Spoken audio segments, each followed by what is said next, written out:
encore une fois, c'est qu'il dit que Allah Azzawajal, il a envoyé Isa alayhi salatu wassalam pour qu'il se fasse tuer, d'accord, et qu'il se fasse châtier, sanctionner à la place des pécheurs. Ça veut dire que Allah Azzawajal, il ne va pas sanctionner les pécheurs, mais c'est Jésus qui va devoir payer les pots cassés à leur place.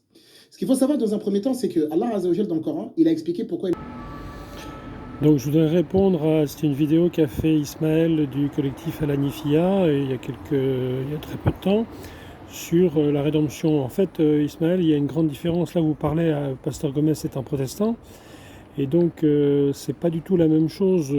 Dans le protestantisme, ça commence avec Luther en 1517. Luther est un moine catholique, donc le catholicisme, ça dure pendant 1500 ans sans les protestants. Le protestantisme est extrêmement récent et il est très divisé. C'est-à-dire qu'il n'y a pas une unité de croyance comme dans la seule Église catholique. C'est la seule religion où il y a une autorité mondiale qui peut dire qui est catholique et qui n'est pas catholique et ce qu'est la foi catholique. Donc la rédemption, ça n'est pas, vous dites, vous avez une formulation qui n'est pas très... qui me paraît, payer les pots cassés, ça me paraît un peu familier pour parler de Jésus. Mais en tout cas, Jésus est venu, Jésus donc c'est vrai Dieu et vrai homme, et c'est par sa vie parfaite qu'il peut montrer l'exemple aux hommes, montrer la voie de la sainteté, la voie de la divinisation, comment être saint et plaire à Dieu. Et aussi, alors il rachète, la rédemption, c'est racheter nos péchés. Mais ça ne veut pas dire que, d'abord lui, il est sans péché, alors que nous tous, nous sommes pécheurs. Et c'est pour ça que si ces actes, saint Thomas d'Aquin, dans la Somme théologique, explique que Jésus a voulu mourir sur la croix, mais il aurait pu rien qu'un n'importe quel acte de Jésus, simplement cligner des yeux, enfin n'importe quelle action, comme c'est un corps d'homme et une âme d'homme unis à la divinité, unis à Dieu, sans changement de Dieu. Chacun de ces actes a une valeur infinie. On a dans la Somme contre les gentils les 10 motifs de ce qu'on appelle la convenance de l'incarnation. Pourquoi c'est une bonne idée que Dieu s'incarne et qu'il s'unisse sans changer de nature. Mes amis musulmans, plusieurs m'ont dit, mais tu vois, tu dis il est devenu homme, sous-entendu il a changé de nature. Non, il ne change pas de nature. Et par rapport à ce que vous dites, donc vous critiquez le pasteur Gomez, qui dit en tout cas vous avez l'air de dire, et c'est vrai que chez les protestants il y a l'idée, Jésus est mort, donc maintenant c'est bon, on est sûr d'être sauvé.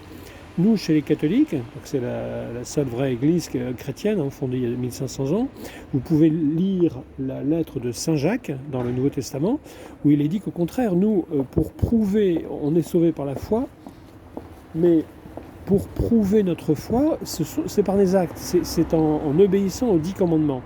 Et Saint Jacques prend l'exemple d'Abraham. Abraham a accepté, donc Abraham était stérile, il n'avait pas d'enfant, ça c'est dans le livre de la Genèse, et donc c'était un signe de malédiction chez les Juifs de ne pas avoir d'enfant.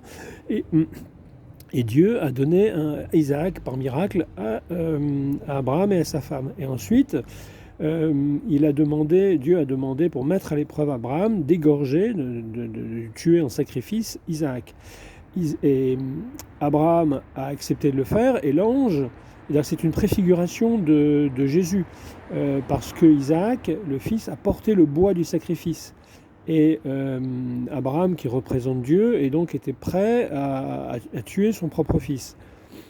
Et à la place, ça a été un bouc. Dans le récit de la Genèse, Isaac demande à son père, parce que Abraham dit à son père, on va faire un sacrifice. Mais le fils dit, mais papa, où est la victime?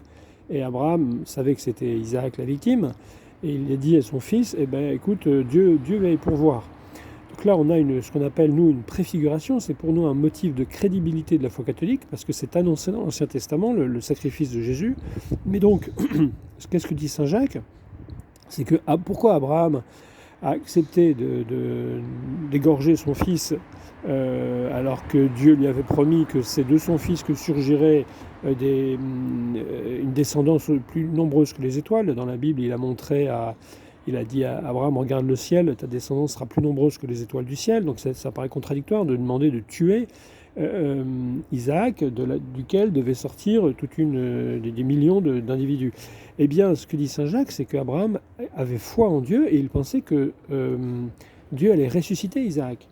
Et l'ange a retenu la main d'Abraham alors qu'il allait égorger son fils Isaac. Donc il ne l'a pas vraiment égorgé.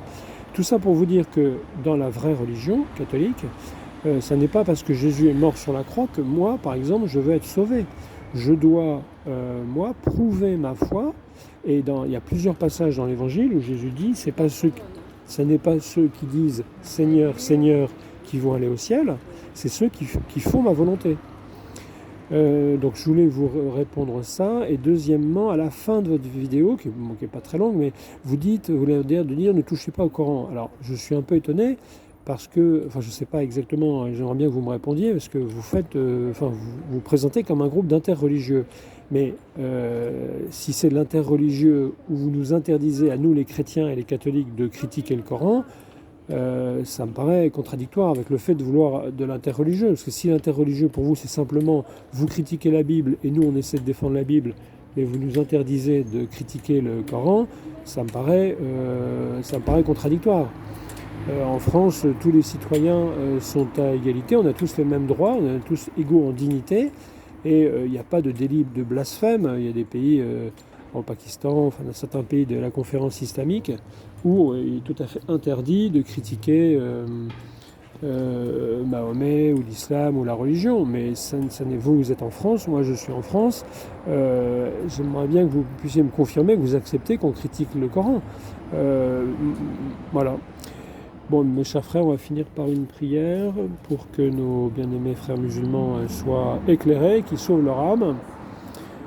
Je vais ajouter un point d'ailleurs. Il y a une petite différence, c'est-à-dire que peut-être que chez les protestants, d'abord les protestants c'est extrêmement varié, c'est-à-dire qu'ils sont extrêmement morcelés. Et c'est pour ça que nous, les catholiques, c'est un signe qu'ils sont dans l'erreur, que ça n'est pas la vraie église. C'est parce qu'en fait, il y a pratiquement autant d'églises protestantes que de protestants. Il n'y a pas d'union. Au début, il y a Luther, Calvin et Zwingle, et ils étaient trois. Erasme, en rigolant, a dit que même à trois, ils n'ont pas été capables ils n'ont fait aucun miracle.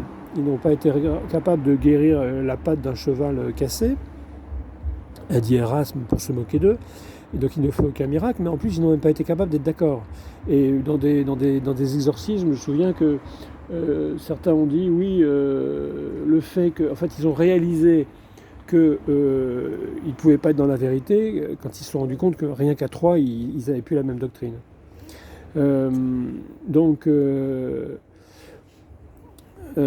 Mais donc pour certains évangéliques, il y a effectivement, c'est ce qu'on appelle nous chez les catholiques, une sorte de shahada protestante. Je reçois le Jésus comme mon Seigneur et mon Maître, et boum, je suis sauvé, quels que soient mes actes. Mais ça, c'est pas ce qu'a dit l'Évangile, c'est pas ce que dit la religion catholique.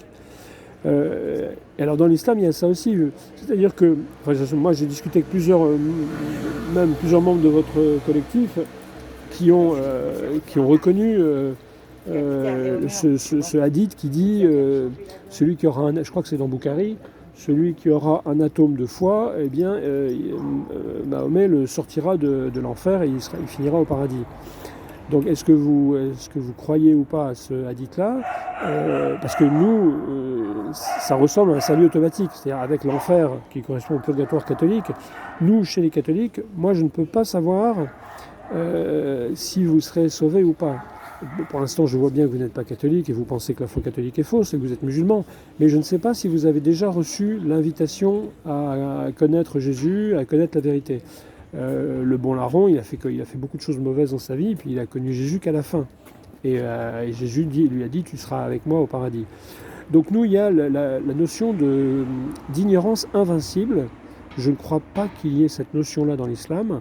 Ce qui fait qu'il y a certaines personnes, je pense à certains amis musulmans, c'est très difficile pour eux. Vous voyez par exemple le pasteur Gomez, je ne vais pas rentrer dans des détails publiquement, mais moi je vais parler avec lui, et le pasteur Gomez, il a eu 2 miracles dans sa vie. Il a eu un miracle quand il était adolescent, je crois vers 13 ans. Dieu a fait un miracle pour lui, ou 13 ou 14 ans, je ne sais plus. Et puis il a eu un autre miracle, je crois, à 19 ou 21 ans. Donc, et le deuxième miracle, ça lui est arrivé dans une église évangélique. Donc évidemment, vous imaginez bien, lui, comme Dieu, il est convaincu que Dieu est intervenu dans sa vie, qu'ensuite il est devenu très chrétien, enfin protestant évangélique, mais quand même chrétien, alors qu'avant il n'était pas du tout chrétien, je crois. Pour lui, c'est très difficile de croire que l'église évangélique n'est pas la vraie église, puisque c'est là-dedans que Dieu a fait des miracles.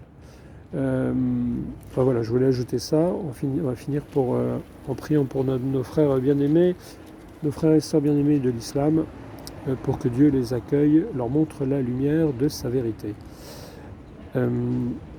Notre Père, qui êtes aux cieux, que votre nom soit sanctifié, que votre règne vienne, que votre volonté soit faite sur la terre comme au ciel. Donnez-nous aujourd'hui notre pain de ce jour. Pardonnez-nous nos offenses, comme nous pardonnons aussi à ceux qui nous ont offensés. Et ne nous laissez pas succomber à la tentation, mais délivrez-nous du mal. Amen. Merci de liker la vidéo, de vous abonner à la chaîne Musulmans devenus catholiques.